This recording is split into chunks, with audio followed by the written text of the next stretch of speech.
तो जैसा कि लास्ट एपिसोड में हमने देखा था कि यान जियांग ने बॉडी ट्रांसफॉर्मेशन एलिक्सर रिफाइन करके हेवन शैटरिंग किंग को हील कर दिया, जिसके बाद वो अपनी स्टार मार्शल एकेडमी वापस आ चुका। यहाँ पर मिस बाइशा उसे मिलने बुलाती है। ये बंदी यान जियांग को उसकी वाइफ जीरुआन से सेपरेट करने की फिराक में थी, मगर यान जियांग ने ऐसा करने से मना कर दिया। यहाँ पर यान जियांग को पता चला कि मिस बाइशा और सिटी लॉर्ड जाओ प्रिंस जिंगशियान के साथ मिलकर टांग फैमिली को डिस्ट्रॉय करना चाहते। हालांकि यान जियांग के होते हुए इतना आसान तो नहीं होने वाला। अब आगे तो इस एपिसोड की शुरुआत उसी सीन से होती जहाँ पर सिटी लॉर्ड जाओ ने यान जियांग पर अटैक कर दिया था, मगर यान जियांग के डिफेंसिव पावर ने इस बंदे के अटैक को एक ही सेकंड के अंदर डिस्ट्रॉय कर दिया। सिटी लॉर्ड जाओ तो ये सब देखकर ही काफी ज्यादा हैरान था। वो दिल ही दिल में सोचने लगा कि आखिर यान जियांग के पास इतनी गजब की पावर्स कहाँ से आ गई। वो समझ चुका कि यान जियांग उसे इतनी आसानी से अब यहाँ से भागने नहीं देगा, तो उसने यान जियांग को डिस्ट्रैक्ट करने के लिए सीधे बाइशा पर ही हमला कर दिया। और अब सिटी लॉर्ड बड़ी तेजी से हॉल के बाहर पहुंच चुका।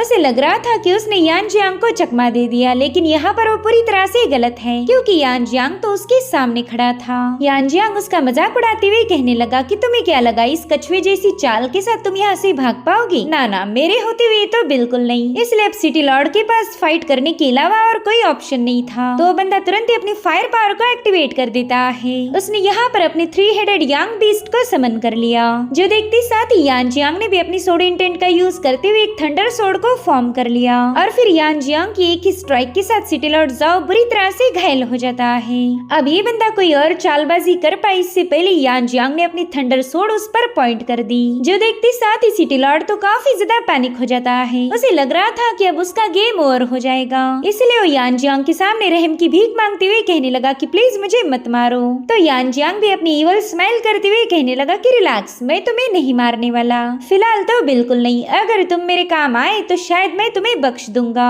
और फिर यान जियांग तुरंत ही अपनी पपेट सेंटीपीड को बाहर निकाल लेता है। उसकी बॉडी से काफी स्ट्रॉन्ग इवल पावर रिलीज हो रही थी, जो देखते साथ ही सिटी लॉर्ड जाओ काफी ज्यादा पैनिक हो गया। वो यान जियांग से पूछता है कि आखिर तुम मेरे साथ करना क्या चाहते हो? प्लीज मुझे माफ कर दो, मैं दोबारा कभी तुम्हारे रास्ते में नहीं आऊंगा। लेकिन तब तक यान जियांग उस सेंटीपीड को उस बंदे की बॉडी में डाल चुका था, जिससे तो वो बंदा बुरी तरह से तड़पने लगा और फिर वो अचानक से ही बेहोश हो जाता है। तब तक बाइशा भी हॉल के बाहर आ चुकी थी। उसने देखा कि यान जियांग ने सिटी लॉर्ड जाओ को बुरी तरह से घायल कर दिया, इसलिए वो तुरंत ही सिटी लॉर्ड के पास पहुंच जाती है। साथ ही साथ वो यान जियांग से पूछ रही थी कि बताओ तुमने मेरे ब्रदर इन लॉ के साथ क्या किया? क्या बस इतनी सी बात के ऊपर से तुम इन्हें मारना चाहती हो? जिस पर यान जियांग कह रहा था कि मेरे ख्याल से तुमने इसकी नहीं बल्कि खुद की फिक्र करनी चाहिए। जरा सोचो मैं तुम्हारे साथ क्या करूँगा। तुमने मुझे मेरी बीवी से अलग करने की प्लानिंग बनाई, साथ ही साथ तुम पूरी की पूरी टांग फैमिली को मिटाना चाहती हो। तुम्हारे इतने खतरनाक इरादे जानने के बाद मेरी तुम्हें जिंदा छोड़ने की बिल्कुल भी इच्छा नहीं हो रही। तो बाइशा उसे घबराते हुए कहने लगे कि यान जियांग, हम दोनों भी तुमसे बिल्कुल पंगे नहीं लेना चाहते। आफ्टर ऑल तुम मेरी स्टार मार्शल एकेडमी की सबसे पावरफुल डिसाइपल हो, भला मैं तुम्हें नुकसान क्यों पहुंचाऊंगी? इनफैक्ट ये सब तो उस जिंगशियान का किया धराया है। उसने मेरी और सिटी लॉर्ड की फैमिली को खत्म करने की धमकी दी थी। पहले तो हमने उसे मना कर दिया, लेकिन फिर जिंगशियान ने हमारे कुछ लोगों को मारना शुरू कर दिया और इसी वजह से मजबूर होकर हमें जिंगशियान के प्लान का हिस्सा बनना पड़ा। तो यान जियांग कहने लगा कि हाँ ठीक है, मैं जानता हूँ जिंगशियान ने तुम्हें मैनिपुलेट किया होगा, लेकिन तुम तो अपने प्लान को कामयाब बनाने के लिए मुझे खत्म करने के लिए भी तैयार थी। खैर वैसे तो मेरा तुम पर जरा भी भरोसा नहीं, लेकिन फिर भी मैं तुम्हें एक आखिरी मौका देता हूँ। तुम्हें मेरी इस पॉइजन पिल को कंज्यूम करना होगा। फिलहाल जीरुआन की टांग फैमिली काफी ज्यादा खतरे में है, तो जब तक ये सिचुएशन हैंडल नहीं होती तुम्हें जिंगशियान को छोड़कर मेरे लिए काम करना होगा। बस एक बार इस सारे मसले हल हो जाए, फिर मैं खुद होकर इस पॉइजन का तुम्हें एंटीडोट दूंगा। सो अब मुझे दोबारा धोखा देने के बारे में सोचना भी मत, क्योंकि तुम्हारी जिंदगी और मौत मेरे हाथों में है। यहाँ पर बाइशा काफी ज्यादा सोच में पड़ गई। उसे पता था कि वो यान जियांग के खिलाफ नहीं जा सकती, तो उसने तुरंत ही यान जियांग की बात मानते हुए उस पॉइजन पिल को कंज्यूम कर लिया। तो इस तरह से यान जियांग ने बाइशा को अपनी साइड कर लिया। वो कह रहा था चलो अब सिटी लॉर्ड जाओ को भी नींद से उठाओ, मुझे उससे कुछ सवाल पूछने हैं। तो बाइशा ने तुरंत ही अपनी मैजिकल पावर का यूज करते हुए सिटी लॉर्ड जाओ को होश में लाया। उस बंदे ने जैसे ही अपनी आंखें खोली उसके सामने यानजियांग था। यहाँ पर यानजियांग उसे काफी गुस्से में घूर रहा था। तो बंदा घबराते हुए यानजियांग को बताने लगा कि प्लीज मेरा यकीन करो, ये सब तो मैंने जिंगशियान के कहने पर किया था। उस बंदे ने मुझे धमकी दी थी कि अगर मैं उसकी बात ना मानूं तो वो मेरी फैमिली को खत्म कर देगा। तभी यानजियांग उससे कहता है कि अब मैं तुमसे कुछ सवाल पूछने वाला हूँ और मैं चाहता हूँ कि तुम उसका सही से जवाब दो। अगर तुमने ऐसा नहीं किया तो मेरी पपेट सेंटीपीड तुम्हारी माइंड में है। मैं तुम्हें इतना ज्यादा टॉर्चर कर सकता हूँ कि तुम खुद होकर ही मौत की सजा मांगोगे। चलो अब जल्दी बताओ जिंगशियान कहाँ पर है। अब इस सवाल पर सिटी लॉर्ड थोड़ा सा परेशान हो गया। तो बादशाह उससे कहने लगी कि ब्रदर इन लॉ, अगर आपको कुछ पता है तो जल्दी से बता दीजिए, वरना ये बंदा हम दोनों को यहीं पर खत्म कर देगा। तो अब फाइनली सिटी लॉर्ड जाओ बता देता है कि जिंगशियान तो फिलहाल की आने सिटी में है, मगर उसका एक पावरफुल कल्टीवेटर लिंग फैमिली में छुपा हुआ है। वो बंदा मौका मिलते ही टांग फैमिली पर अटैक करेगा। तो यानजियांग उससे पूछने लगा कि बताओ जिंगशियान ने यहाँ पर और कितने लोग तैनात किए हैं। तो सिटी लॉर्ड बताने लगा कि कियानी काउंटी की सबसे पावरफुल की फैमिली के पास भी एक बंदा है जो आपकी टांग फैमिली पर अटैक करेगा। सब यानजियांग इन दोनों से कहता है कि अगर तुम्हें जिंगशियान से कोई भी पैगाम मिला तो उसे जल्दी से मुझ तक पहुँचाना होगा। वो बंदा जो कुछ भी करेगा उसकी पहला खबर मुझे मिलनी चाहिए। सब इन दोनों का मसला हैंडल करने के बाद यानजियांग सीधे फॉरेस्ट में चला गया। यहाँ पर वो अपनी कल्टीवेशन को इम्प्रूव करने की कोशिश कर रहा था। उसने डिसाइड किया था कि वो जल्दी हेवनली सोर्ड इंटेंट के 8वीं लेवल पर ब्रेक थ्रू करेगा। अगर उसने ऐसा नहीं किया तो शायद इस क्राइसिस के वक्त में वो टांग फैमिली को बचा नहीं पाएगा। इनफैक्ट वो खुद भी मारा जा सकता था। और यानजियांग जब तक अपने पुराने दुश्मन टियानशिए के साथ हिसाब बराबर नहीं करेगा तब तक उसे सुकून नहीं मिलने वाला। सो अब उसने कई दिनों तक कल्टीवेट किया।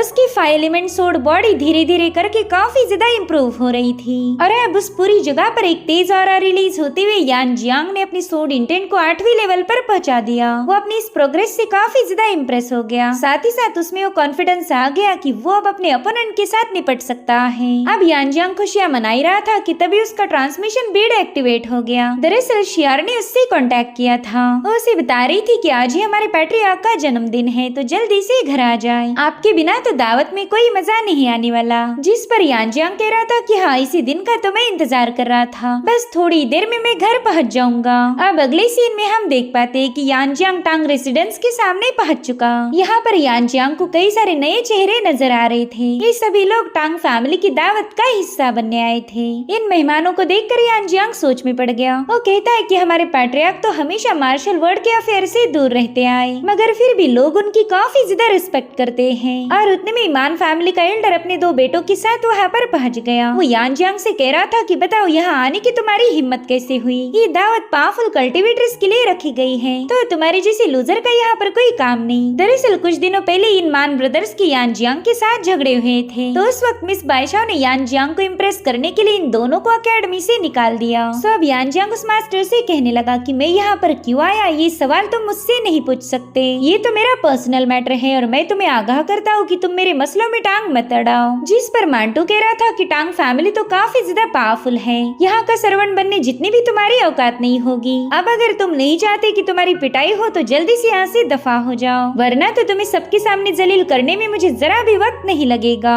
जो सुनते साथ ही यानजियांग स्माइल करते हुए कहने लगा कि मेरे ख्याल से तुम टांग फैमिली को इम्प्रेस करना चाहते हो। कुछ दिनों पहले एल्डरमान को हमारी स्टार क्लाउड मार्शल अकेडमी से निकाल दिया गया था। मेरे ख्याल से तुम यहाँ इसलिए आए हो ताकि 01 के सामने रहम की भीख मांग सको। तुम अपनी खोई हुई पोजीशन को वापस हासिल करने के लिए 01 को फुल टू मस्का मारना चाहते हो ताकि वो अपना डिसीजन बदल दे। जो सुनते साथ ही एल्डरमा यानजियांग पर काफी ज्यादा गुस्सा हो गया। वो कह रहा था कि ये सब तो तुम्हारी ही मेहरबानी है, तुमने बेवजह ही मेरे बेटों की पिटाई की थी और जब मैंने तुम्हें सबक सिखाना चाहा तो उस बादशाह ने मुझे ही बाहर निकाल दिया। जिस पर यानजियांग कह रहा था कि मुझ पर यूं दांत पीसने से बेहतर है तुम अपने बच्चों को सबक सिखाओ। इन्होंने बेवजह ही मेरी दोस्त कियानशुई पर अटैक किया था, तो तुम्हारी पोजीशन गंवाने के लिए दोनों ही जिम्मेदार हैं। अब वहाँ मौजूद मेहमानों ने भी यानजियांग की बातें सुन ली थी। वो कह रहे थे कि वाकई ये मान फैमिली के यंग मास्टर्स दूसरों को काफी ज्यादा बुली करते, इन्हें तो इस दावत में बुलाना भी नहीं चाहिए था, वरना ये यहाँ का माहौल खराब कर देंगे।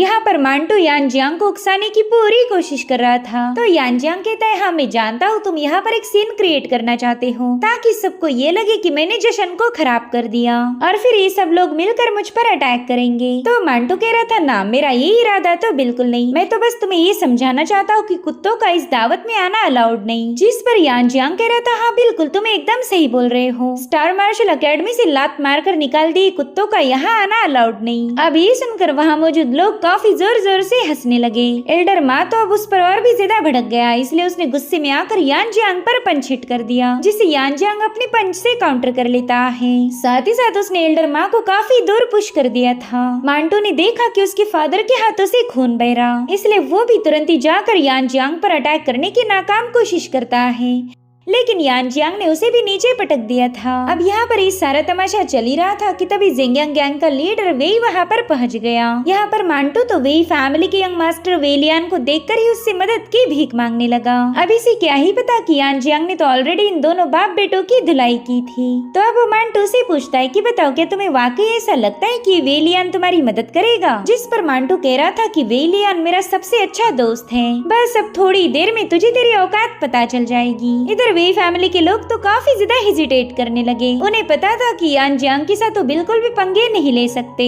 तब उनके वहाँ आते ही मांटो वेलियान को बताने लगा कि मेरे भाई देख इस यान जियांग ने पब्लिकली मुझे बुली किया, मुझे काफी ज्यादा जलील किया गया, तो मैं चाहता हूँ कि तुम मुझे इंसाफ दिलाओ, चलो जल्दी से इसे सबक सिखाओ। और तभी यान जियांग गुस्से में वेलियान से पूछने लगा कि बताओ क्या ये बंदा तुम्हारा दोस्त है, जिस पर वेलियान कह रहा था बड़े भाई शायद तुम्हें कोई मिसअंडरस्टैंडिंग हो गई, मांटो से तुम्हें 2 या 4 बार ही मिला होगा, तो बताओ फिर हम क्लोज फ्रेंड कैसे हो गए। तो यान जियांग कह रहा था अच्छा जी ये बात है, मगर ये बंदा तो कह रहा था कि तुम उसके काफी अच्छे दोस्त हो, मेरे ख्याल से लंगोटिया यार बोला था, और फिर इसने मुझे धमकाया कि तुम वेलियान मुझे बुरी तरह से कूट दोगे। अभी सारी बातें सुनकर वेलियान को टेंशन आ रहा था। वो कहता है मेरे भाई प्लीज इस बंदे की बकवास मत सुनो, इसे तो मैं ठीक से जानता भी नहीं, तो फिर ये मेरा लंगोटिया दोस्त कैसे बन गया। देखो तुम्हें इसके साथ जो करना है वो करो, मैं बिल्कुल बीच में नहीं आने वाला। साथ ही साथ मांटो पर भी काफी ज्यादा भड़क गया। वो कहता है पता है मैंने तेरा क्या बिगाड़ा जो तू यान जियांग के सामने मुझे अपना दोस्त बता रहा, तेरी वजह से यान जियांग बेवजह ही मेरी भी पिटाई कर देगा।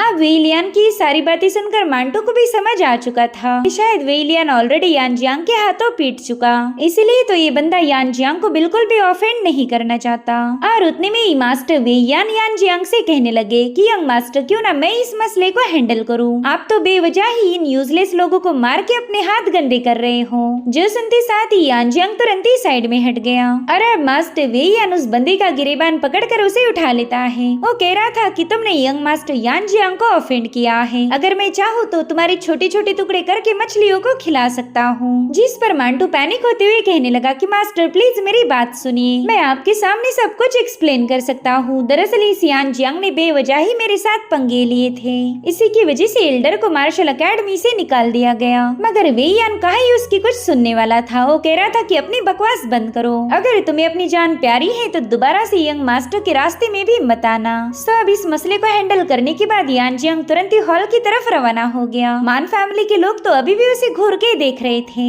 और उतने में उससे बात करने के लिए शियार वहाँ पर पहुँच गई। वो तो यान जियांग को देखकर काफी ज्यादा खुश थी। तो यान जियांग उससे पूछने लगा कि शियार तुम यहाँ पर क्यों आई हो, तुमने तो फिलहाल फंक्शन में होना चाहिए था। तो शियार उसे बताने लगी कि आप तो मेरे ब्रदर इन लॉ हो, तो आपकी स्वागत के लिए मुझे आना ही पड़ा। तो यान जियांग उससे कहता है चलो ये तुमने अच्छा किया, अब मुझे ये बताओ कि जीरुआन कहाँ पर है, मुझे उससे कुछ जरूरी बात करनी थी। तो शियार उसे बताने लगी कि सिटी लॉर्ड जाओ भी इस दावत में शामिल हुए हैं। तो सिस्टर और बाकी के सभी लोग उन्हें मेन हॉल में रिसीव करने गए। वेल इन दोनों की सारी बातें एल्डरमान ने सुन ली थी। उन्हें तो ये जानकर ही सदमा लग गया कि यान जियांग जीरुआन का हस्बैंड है। अरे बाप रे, हमने तो गलत ही बंदे से पंगे लिए। अब तो मुझे ऐसा बिल्कुल नहीं लगता कि मेरी पोजीशन मुझे वापस मिलेगी। तुम दोनों निकम्मों की वजह से मेरी ऐसी वाट लग गई। वहीं पर मास्टर वेलियान भी उन्हें धमका रहा था कि दोबारा से यान जियांग से पंगे लेने की हिम्मत मत दिखाना। साथ ही तुम्हारे बेटे ने यंग मास्टर को सबके सामने जलील किया था, तो कल मुझसे मिलने आ जाओ। अगर ऐसा नहीं किया तो मैं तुम्हारी मान फैमिली को इस रेडमून सिटी से वैनिश कर दूंगा। और फिर मास्टर वेलियान ने इन तीनों को वहाँ से दफा होने का हुक्म दे दिया। ये आए तो थे अपनी पोजीशन को रिक्लेम करने के लिए, लेकिन दोबारा से जलील हो गए। और इसी के साथ एपिसोड यहीं पर एंड हो जाता है। Thank you so much for watching. Bye bye, take care.